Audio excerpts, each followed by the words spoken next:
Bonjour à tous, dans cette vidéo, nous allons donc traiter de la plateforme accompagnateur et référent. En tant que référent de l'établissement, je vais avoir accès aux différentes classes qui utilisent Impala et je vais donc pouvoir aller accéder à une classe pour aller consulter les différents élèves.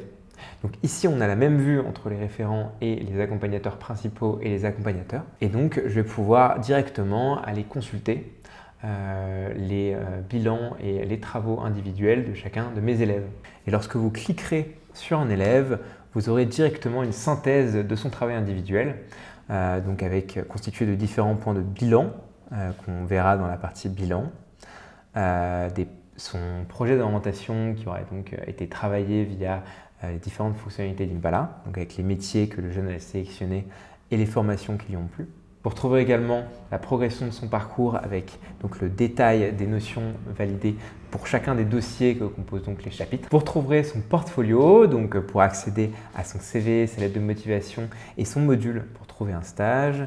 Et enfin, vous aurez accès à un module commentaire pour pouvoir, au fur et à mesure de l'année, laisser un historique pour les différentes interactions. Donc, toutes ces informations vous permettront de pouvoir préparer des conseils de classe, des réunions parents-prof, éventuellement comprendre quand un jeune rencontre des difficultés afin d'engager un échange.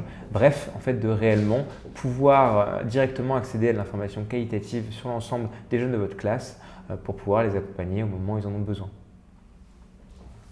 En tant que professeur, je vais donc pouvoir aller consulter le programme de mon année pour voir les différents chapitres qui la composent.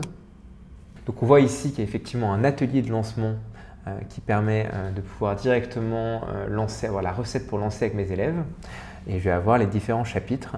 Je vais pouvoir consulter leur contenu, les différents dossiers et donc avoir une synthèse du contenu de chacun des exercices et des mini-jeux pédagogiques. Je vais également pouvoir donner un devoir à mes élèves, donc soit sous forme de nombre d'activités que j'aimerais qu'ils réalisent, soit sous forme de métiers sur lesquels ils peuvent réagir sur la carte des métiers.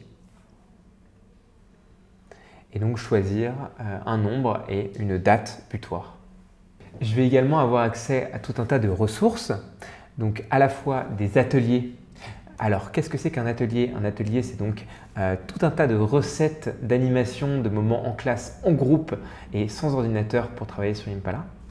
Donc, je vais retrouver effectivement des documents PDF sur le contenu de l'animation de cette séance et éventuellement des documents à imprimer ou à projeter devant les élèves. Prenons un exemple, l'atelier sur mes appétences. Je vais donc effectivement retrouver les objectifs pédagogiques de cet atelier, éventuellement un contexte et une proposition de déroulé d'atelier. Sur ma plateforme accompagnateur, je vais également avoir accès à tout un tas de ressources pédagogiques. Donc normalement, vous avez reçu votre manuel pédagogique et donc ces différentes ressources sous forme PDF vous proposeront soit les mêmes types de ressources, soit des ressources complémentaires à ce manuel pédagogique, ce qui vous permettra de pouvoir tout au long de l'année éventuellement vous y référer si vous rencontrez des problématiques ou vous vous posez des questions. Vous retrouvez également un onglet Notre communauté qui vous amènera directement vers notre page Facebook de Communauté Impala que vous pourrez rejoindre sans problème. Également, vous aurez donc une partie outils élèves qui vous permettra de pouvoir vous mettre dans la peau d'un élève et donc de réaliser le parcours comme si vous étiez un élève de votre classe.